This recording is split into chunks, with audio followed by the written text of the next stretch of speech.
Comme dans ces minibus, la plupart des conducteurs de transport en commun à Conakry ne respectent plus la mesure de limitation des passagers. Ce passager que nous avons rencontré à l'arrêt du bus dit ne pas être prêt à s'embarquer. Je suis là, je ne plus de 30 minutes comme ça. C'est pas parce qu'il n'y a pas de voiture. Il y a les voitures, mais ils viennent d'apprendre. Les normes sont dépassées. Il y a des chauffeurs qui prennent plus de 12 comme ça. Parce que si je rentre dans les voitures comme ça, je risque d'être contaminé par la pandémie. Parmi la multitude de chauffeurs que nous avons rencontrés, un seul s'est prêté à nos questions. Avec Magbana, à l'air là on souffre trop, l'air là on ne prend pas les gens comme on prenait. Si vous prenez moins de personnes, qu'est-ce que cela peut vous faire? On gagne rien là-bas. Le transport est difficile, les gens ne sortent pas. Le prix de carburant aussi, la carburant, ça quand il diminue le prix de carburant, les gens vont respecter leurs lois.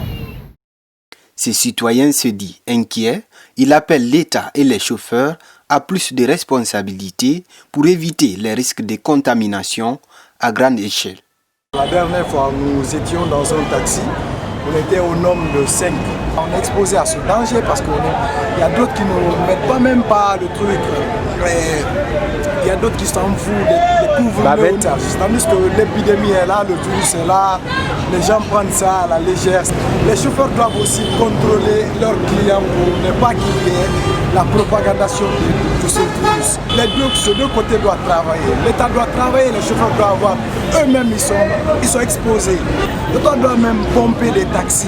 Il ne s'agit pas de dire que le taxi n'appartient pas à l'État, mais ceux qui montent dans le taxi, ce sont la population de l'État qui monte dans les taxis. Ce sont les citoyens là qui quittent dans le taxi, qui partent chez eux. Ils peuvent contaminer toute la famille. Il y en a qui pensent que c'est l'État qui ne donne pas le bon exemple, tandis que pour d'autres, c'est le laxisme de la police. C'est la faiblesse de l'État, parce qu'actuellement l'État, ce qu'il fait, c'est pas normal. Surtout à l'heure là, il fait des campagnes n'importe comment. Il veut que la population respecte ce qu'ils disent et eux, ils respectent leur engagement. J'ai déjà remarqué plusieurs fois, quand il prend des personnes ici, en allant par exemple au rond-point cité ici, en allant vers Koja, il est arrivé à Koja au niveau du rail, il fait descendre au nombre qui n'ont pas été pris. C'est eux-mêmes qui se tombent bien sûr, parce que ça va engendrer, ça va aggraver la maladie. Mais aussi la police manque de contrôle. Impossible d'avoir la version de la police car on exige une autorisation d'interview. Mais en off, un responsable d'une unité de police d'intervention nous a confié que c'est plutôt les chauffeurs qui manquent du respect à l'autorité de l'État. Sinon, à longueur de journée, ils procèdent à des interpellations des conducteurs ayant fait embarquer trop de passagers.